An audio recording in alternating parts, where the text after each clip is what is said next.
You can never play Persona 5 for the first time ever again. That is a huge deal to me because this game affected me. And that's why we're doing Makoto May. Yes, I've already talked about it a very little bit, but Makoto May is going to be where I make all Makoto content all month. What does all Makoto content mean? Well, it's going to mean that I'm going to review a bunch of figures of her, maybe stream about her, maybe draw her, maybe do some other creative stuff involving Makoto. I can't tell you everything I'm going to do, that wouldn't be fun. And then I don't have to live up to it if I can't follow through on all my promises. But no, Persona 5. If you've been here for a while, on this channel rather, then you'll understand that I grew incredibly close to this game because I played it for something like 200 plus hours.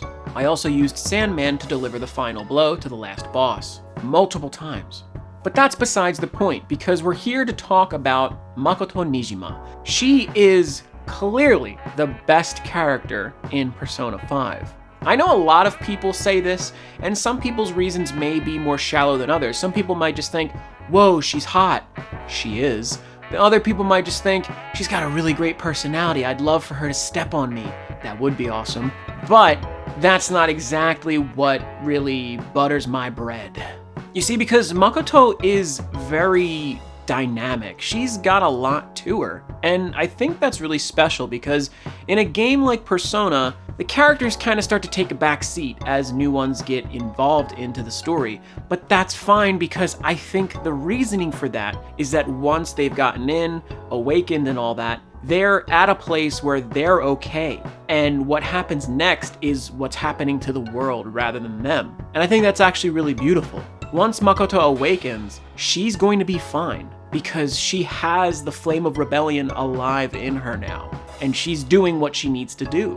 While characters can begin to take a back seat, you can continue to explore with Makoto and find out more about her and really learn to love everything about her. Section number 1 will be looks. Obviously, looks are important in a favorite character, and Makoto hits the ball so hard it's not only out of the park, it's out of the stratosphere. It's gone. It's not even in this universe anymore. It's gone. There's literally no way they can make her hotter. Unless, of course, we get like a time-skipped version where she's like in her early 30s. That would potentially be really hot. Anyway, all the girls in Persona are particularly pretty damn cute. Even the awfully dressed news reporter lady is actually really cute. I like her headshot a lot. So what's not to love? She's got a nice average height. I mean, she's not taller than me, but she's not too short to make it seem like, whoa, what's up with this age gap? And then additionally, she's got a nice slim body.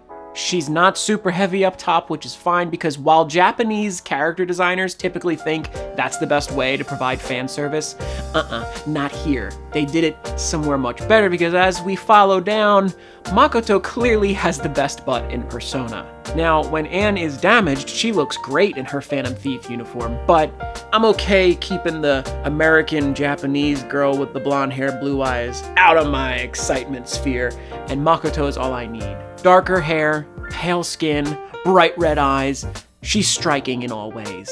And the fact that they gave her such a nice butt while also focusing multiple areas where you get a showcase of those sweet cheeks, bless you. Bless you, whoever decided that. And if it was a team, please work on another game. Let me get that out of the way. The looks, she's a gorgeous woman. And she is a woman now because her birthday was the 23rd of March. And that was also World Reading Day, which was further emphasized because she's got like 800 plus books in her room. And I'm not even joking, that's an actual number. But with her being so well read, we understand that she's a pretty smart girl. She's very sharp. Definitely smarter than Anne for sure, and maybe about as smart as Haru because Haru's just overall like a perfect person. But yeah, being as she's a smart girl, she's not just smart. She's very cunning, I guess you could say. In a way, she's sort of like the school's attack dog. The principal was using her to basically go after students, find out certain stuff that they needed to know so they could get rid of some people and make it a little easier to keep their cushy jobs intact, and thus that is one of the main points that is pissing Makoto off. She comes after you in the beginning and she's like, I know you guys are up to something. I'm gonna find you out. Thank God I didn't have it on in English because she probably actually sounds like that. No offense, that English VA makes her sound like a Karen. Don't get all cocky just because I normally behave myself. I am done playing nice! Let's go, Johanna! Full throttle! The Japanese voice, however, oh my god. さっきから黙って聞いてりゃ。うぜえんだよ、この成金が! Yes, I played the entire game in Japanese. Sasuga Joker! Ikuyo! Persona! Anyway, so yeah, she's really smart, and she's used for the first bit of the game as an attack dog. And it's funny because I think that's what kind of got me into her when she was like, I'm gonna get you. I'm gonna get rid of you, you scumbag. I was like, ooh, please, don't hurt me, mommy. But then she gets sick of the principal, and it's awesome because she's like, you know what, you fat bastard. I'm not doing your bidding anymore, you punk. Take all these superfluous accolades and awards and attributes and titles, and you could shove them up your booty cheek. Because I am not gonna be used by someone who couldn't even pick the food off their mouth. Big boy, go wash your face. She doesn't actually say that, but in so many words, she essentially does, because she ditches the principal when the flame of rebellion burns hot, and it burns like an inferno in this girl, because she rebels hard. She rages against the machine being the establishment of the school itself. But furthermore, society. Because Makoto has a very high sense of justice. This is shown through the fact that, well, her dad and her sister both work for the police, and she wants to do what's right. But when she rebels, it's not even against the principal. She does rebel against him, yes, and ditches that whole, you know, I was gonna put you in the top of the recommendations for the best school in the world, and you would have been a rich girl. And she's like, I don't care. But no, that's not even the big point of which she actually rebels. She rebels against, of all people, a criminal. Yeah, because she basically gets kidnapped, put in a compromising position where pictures are taken of her.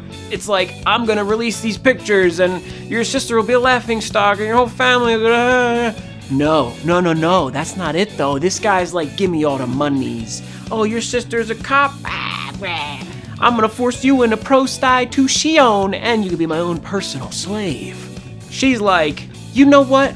I was gonna try to work things out. I was gonna try to get all the zenny for you, but no.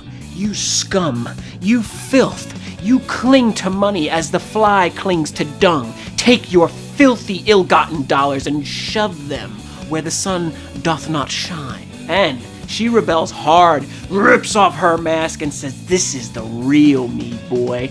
Ring, ring, ring. And yes, her persona is a motorcycle. She's got a motorcycle. Cool. And dude, I had no idea, but when she's on that motorcycle, she pushes her butt out and she's like, run, run. And I'm like, damn, they just keep showing it to me. Push it back at me, girl. And then she goes, ying, ying, you know what I'm saying?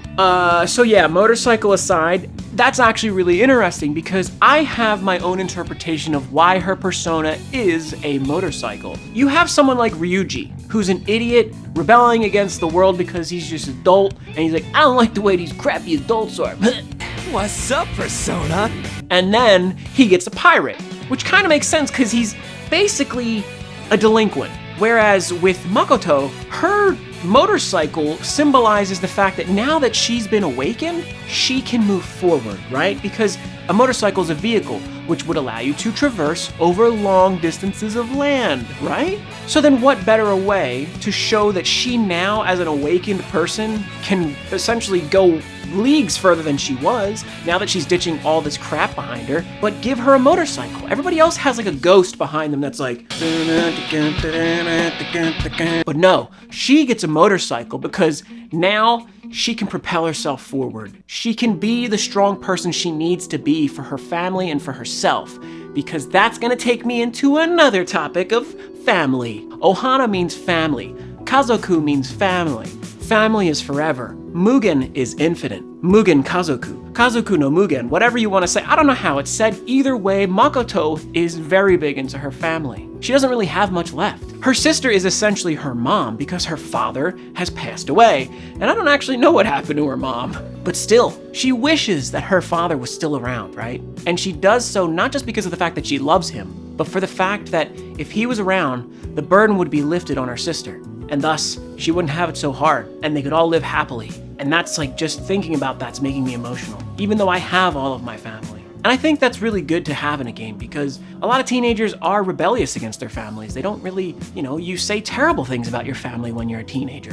And I think that it's a nice way to kind of be like, yeah, family's important, because this girl without one is struggling to just keep her and her sister afloat. Despite them both being wonderful, beautiful, smart, and talented women, they're struggling. But what else can I say? I mean, I could sit here and gush all day. Normally, I'd go after characters like Haru or Sumire.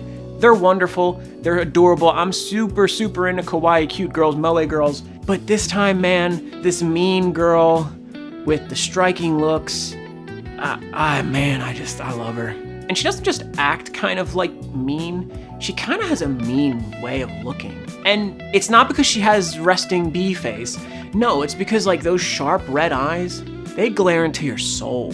But when she smiles, oh, the whole world smiles with her.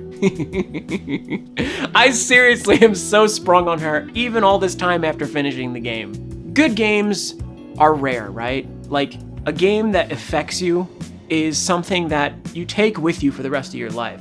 It's only happened a few times for me, but this is one of those games that I will remember forever.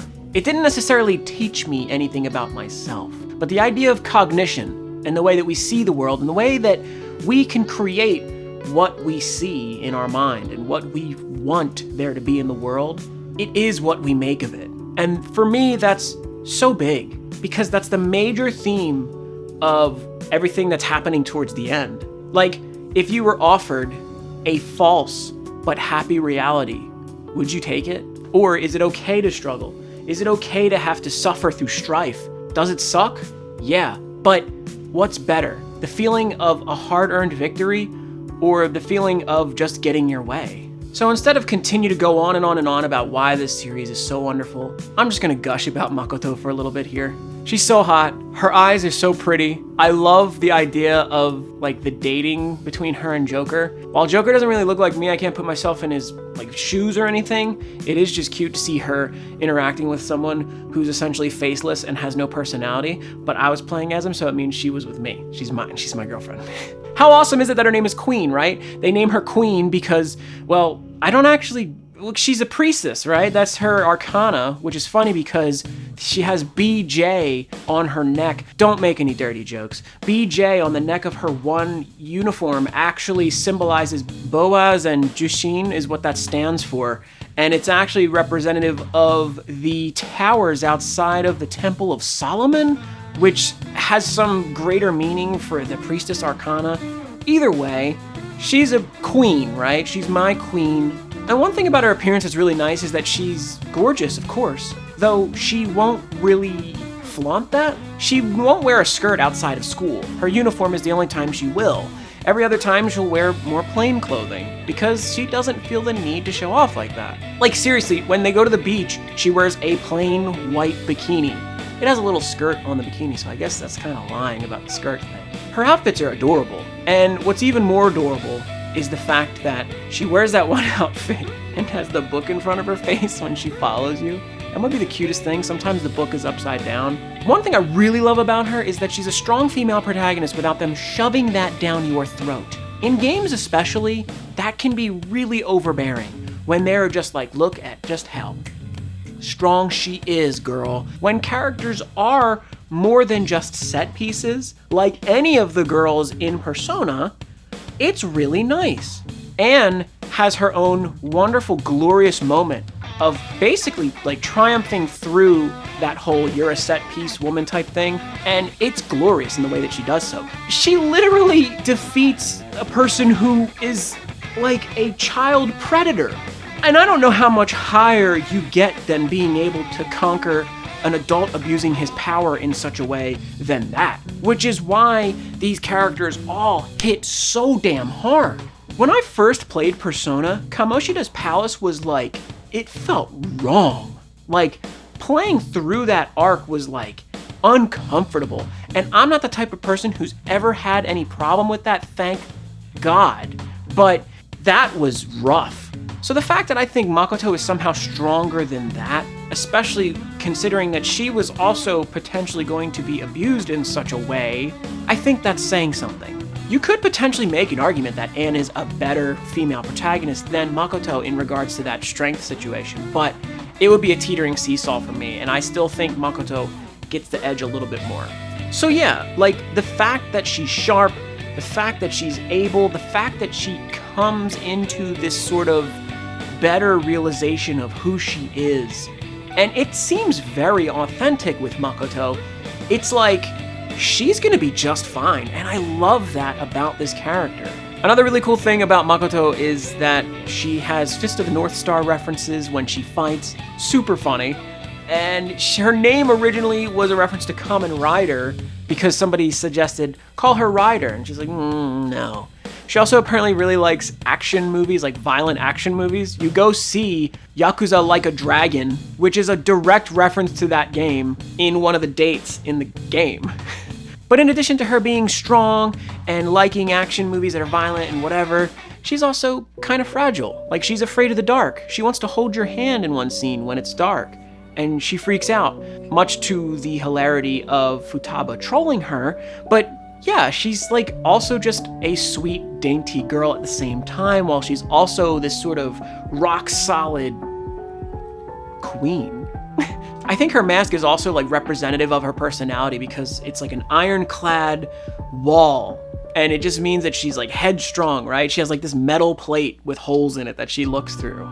I don't know, I could be wrong about that.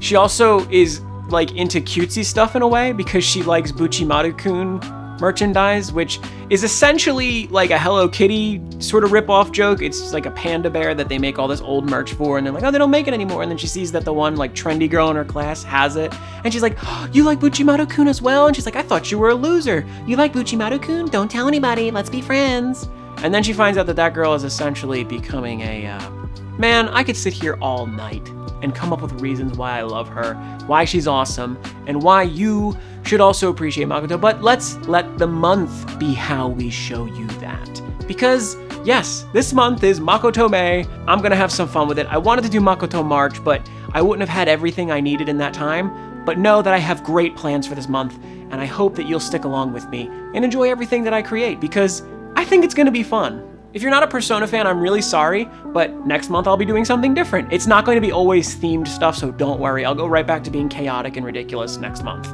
If you want to know about my shirt, I actually made this myself. You can see on it. It's a reflective vinyl shirt that I made that says Neko Janai, because, you know, Morgana's constantly saying Neko Janai. But I didn't want to put Janai because then someone would be like, you spelled Janai wrong. And I'm like, shut up, you can't even read Japanese. If you want one of these shirts, let me know. Maybe I'll make them and sell them on my Etsy or something. Drop a comment below, let me know what you think about Makoto May. Talk about Persona, talk about your favorite character from Persona, why you're wrong in saying that anybody but Makoto is perfect. So yeah, just do that, it'll be fun.